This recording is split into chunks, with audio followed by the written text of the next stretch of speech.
있습니다. 교육 현장. 우리는 민족 중흥의 역사적 사명을 띠고 이 땅에 태어났다. 조상의 빛난 얼을 오늘에 되살려 안으로 자주 독립의 자세를 확립하고 밖으로 인류 공명에 이바지할 때다. 이에 우리의 나아갈 바를 밝혀 교육의 지표로 삼는다. 성실한 마음과 튼튼한 몸으로 학문과 기술을 배우고 익히며 타고난 저마다의 소질을 개발하고 우리의 처지를 약진의 발판으로 삼아 창조의 힘과 개척의 정신을 기른다.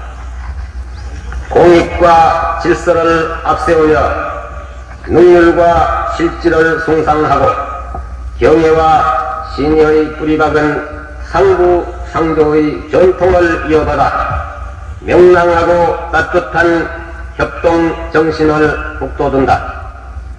우리의 창의와 경력을 바탕으로 나라가 발전하며 나라의 융성이 나의 발전의 근본임을 깨달아 자유와 권리에 따르는 책임과 의무를 다하며 스스로 국가 건설에 참여하고 봉사하는 근면 국민 정신을 드높인다. 반공 민주 정신에 투철한 애국 애적이 우리의 삶의 길이며 자유세계의 이상을 실현하는 기반이다. 길이 후손에 물려줄 영광된 통일조국의 앞날을 내다보며 신념과 긍지를 지닌 근면한 국민으로서 민족의 슬기를 모아 줄기찬 노력으로 새 역사를 창조하자. 1968년 12월 5일 대통령 박정희.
(10월 27일) 오전 5시를 조금 넘어 정형모 화백은 친구로부터 대통령이 돌아가신 것 같다는 전화를 받았다. 그는 충격 속에서도 내가 무엇을 할 것인가를 생각해보았다. 예상했던 대로 오후에 문공부에서 좀 들어오라는 연락이 왔다. 국장에 쓸 대통령의 영정을 그려달라는 당부였다. 그날부터 정 화백은 철야 작업을 하기 시작했다. 그는 박 대통령의 얼굴을 어떻게 표현할까로 고민했다. 4년 전 대통령을 만났을 때 인상적이었던 그의 눈을 떠올려 보았다. 부끄럼 타듯 아래로 내리든 눈.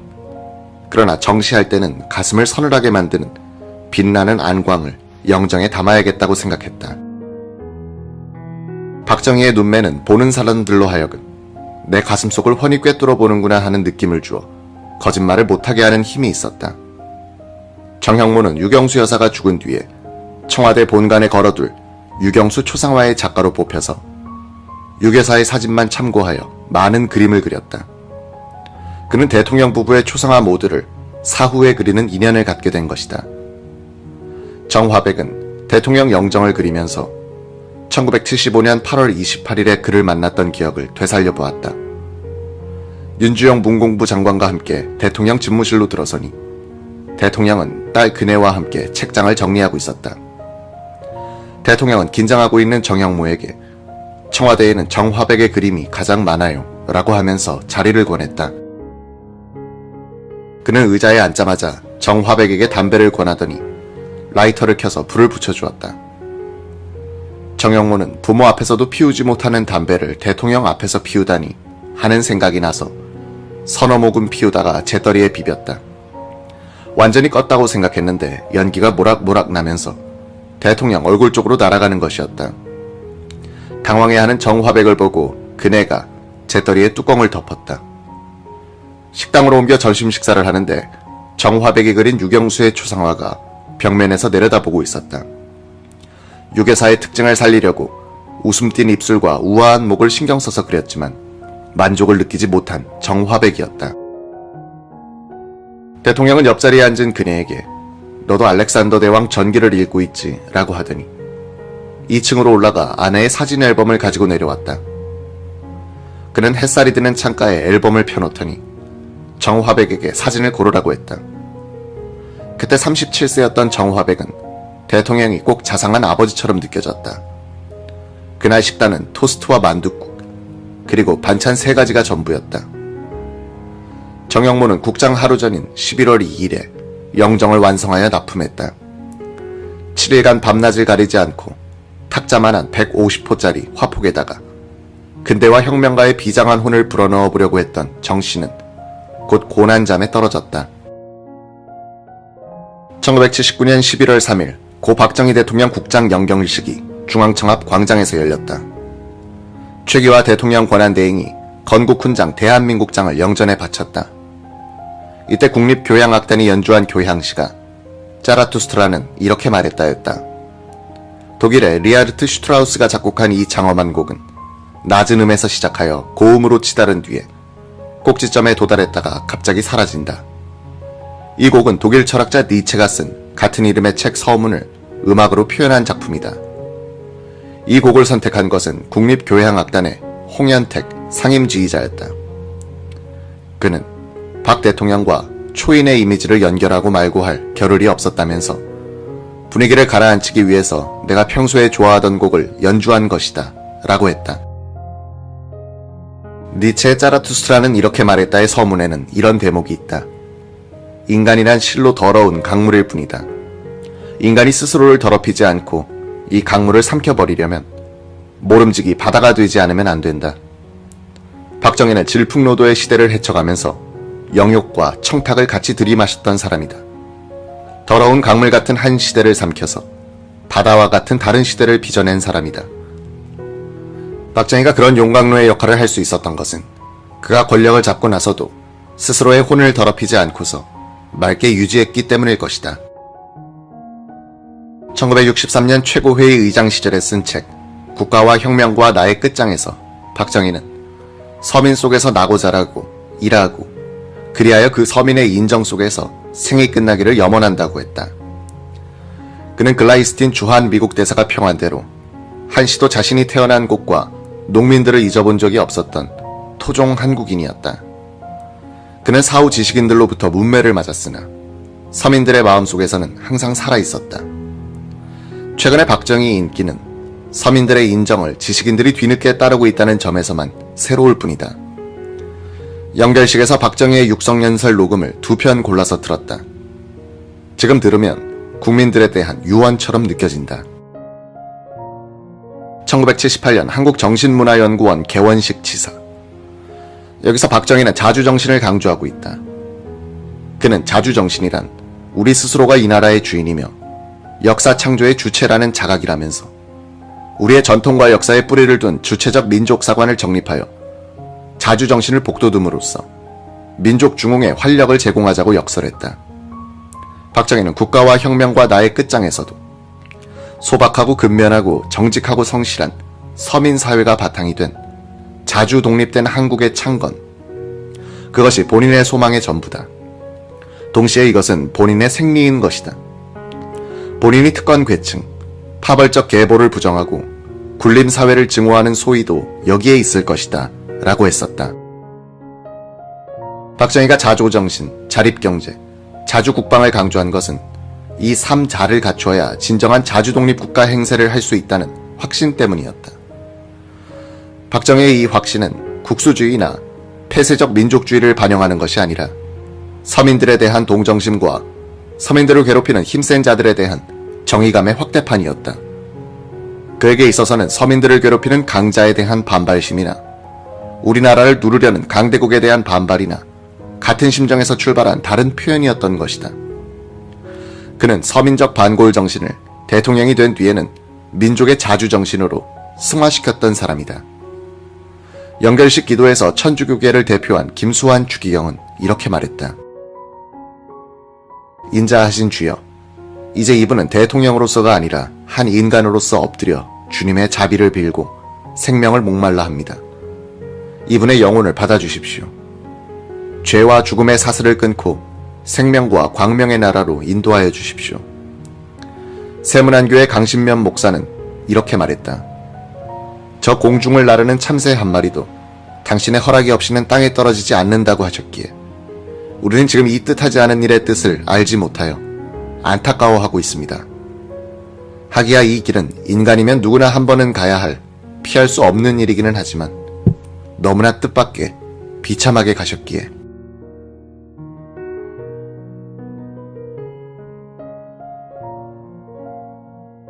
대법원 전원합의체가 11.6 사건 피고인들에 대한 상고기각 판결을 내린 것은 1980년 5월 20일이었다.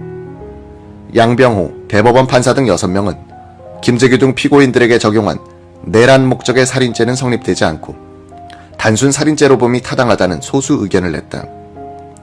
양병호는 내란 목적의 살인이 되려면 상당히 넓은 범위의 모의와 조직, 다수에 의한 폭동 및 일정한 지역의 평온을 해치려는 계획 등이 있어야 하는데 이 사건은 김재규 혼자서 사전 모의 없이 그의 부하들을 지휘하여 저지른 범행이기 때문에 단순 살인에 불과하다고 했다. 그 사흘 뒤 김재규는 남한산성의 군교도소에서 오전에 40분, 오후에 45분간 2차례 가족들과 마지막 면회를 했다. 교도소에서 면회 중에 대화를 녹음하여 기록해놓은 자료가 있어 처형되기 하루 전 김재규의 심리 상태를 짐작하게 한다. 오전에 면회온 두 동서와 두 처남, 그리고 운전기사에게 김재규는 제대로 정리되지 않은 이야기를 했다. 내가 죽거든 동정복에 중장 계급장을 붙여 입간해주고 검은 양말에 검은 구두를 신겨주고 오른손에는 상하지휘봉을 쥐어주되 내 양력은 창호지에 적어 관 속에 넣어다오. 내 예감에는 내가 물이 나는 곳에 묻힐 것 같은데 내 동지가 모두 7사람이니 나를 중심으로 내 좌우에 2대령과 경비원을 각각 2명씩 묻어다오. 내 옆에는 스페이스를 남겼다가 내 집사람이 죽으면 묻어라. 김재규는 자신에 대한 사형 집행이 민주화 운동을 촉발시킬 것이라고 예언한다. 내 시체는 집에 들이지 말고 병원에 안치시켰다가 장사를 지내라. 긴급조치 석방자, 복관자, 복학생들이 내 관을 메고 시가행진을 할 우려가 있으니 절대로 못하게 하라. 나의 사형 집행이 이루어지면 나에 대한 국민 감정이 돌아서서 민주화 운동이 확 일어날 것이다. 내 죽음이 결정적인 모멘텀이 된다. 내가 간이 나빠 자연사를 하더라도 7, 8년밖에 못 살 것이다. 후세 사람들에게 죽음의 시기를 잘 선택했다는 평가를 받고 싶다. 소련이라는 나라는 세계의 지붕으로서 여기서 빨간물이 계속해서 내려오니 민주화가 되든지 유신체제가 연장되든지 간에 적화만은 막아야 한다. 김재규는 또 내가 아들이 없는 사람이니 민수를 양자로 삼아 내 제사를 지내게 해다오 라고 당부했다. 그는 또 함께 저승으로 가게 될 부하들의 유족을 돌봐줄 것을 부탁한다. 수영이 엄마 보고 가재도구까지 정리하여 한 사람에게 1,000만원씩 나눠주라고 하라. 동지들의 가족이 학교에 들어갈 때 찾아오면 기꺼이 등록금을 도와주도록 전하라. 합수부에 빼앗긴 내 재산을 찾는다고 소송 같은 거실랑 절대로 하지 마라. 면회를 끝나고 돌아가는 가족들을 향해서 김재규는 나에 대한 집행이 내일 오전 10시가 아닐까 하는 뜻의 말을 일본어로 물었다. 가족들은 대답은 하지 않고 다음 주 화요일에 다시 면회를 오겠다고 했다. 김재규는 이날 오전 8시 교도소장이 찾아왔을 때도 문세광이도 대법원의 확정 판결이 난 다음 날에 처형했는데 나에 대한 집행도 곧 있지 않겠느냐고 말을 걸었다. 교도소장은 내 권한 밖의 일이라 모르겠다고 했다.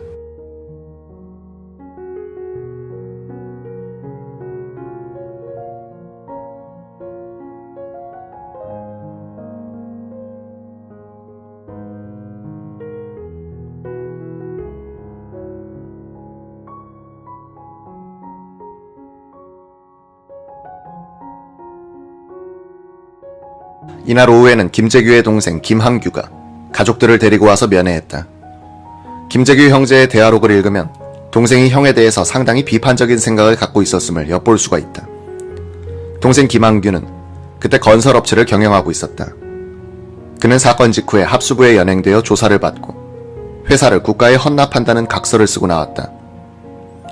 제가 서빙고에서 풀려나오던 날에 전두환 장군이 시간을 할애해 주어 서빙고 특별실에서 만날 수 있었습니다. 전 장군이 이야기한 그대로 형님에게 전하겠습니다. 전 장군이 말하기를 나는 선배로서 김 장군을 존경하지만 국가 원수에 대한 일이니 이렇게 할 수밖에 없다는 것이 나의 신념이다 라고 합니다. 나는 평소 전두환, 김복동, 노태우, 최성택을 친동생처럼 사랑했고 이 사람들이 빨리 커서 군의 핵심이 되어야 우리 군이 뿌리를 내린다고 생각했다. 하지만 내가 이곳에서 만 7개월간 갇혀 있으면서 전두환을 증오하게 됐다. 영혼이 되어서라도 복수를 하겠다고 생각했던 것이 사실이었다. 지금도 전 장군을 미워하십니까? 그렇지 않다. 나는 작년 11월 22일에 견성을 했다. 이제는 미운 것도 없고 좋은 것도 없다. 나는 대통령을 저격하는 순간 모든 것을 각오했다. 전두환에게 바라고 싶었던 것은 나도 일본 무사처럼 자결할 수 있는 기회를 달라는 것이었다. 문제는 내가 왜 대통령을 죽이지 않으면 안 되었느냐 하는 사실을 너희가 알아달라는 것이다. 내 최후 진술은 내가 조금도 사심 없이 내 마음을 기록해 놓은 것이니 너희들도 한 부씩 잘 보관했다가 자손들에게 전하라. 내 마음이 움직였던 것은 유신 헌법이 선포되는 날이었다. 집에서 3번이나 그것을 읽다가 하도 화가 나서 더러운 놈의 나라, 이게 무슨 헌법이야? 독재하자고 하는 짓이지. 하고서 고함을 치면서 책을 던졌더니 자고 있던 수영 엄마가 놀라서 깨더고. 그런 것은 신문에 다 보도가 되어 우리가 다 아는 일입니다. 이제 그런 이야기는 그만합시다. 대장부가 결심을 하고 행동을 하는데 7년이나 걸렸다.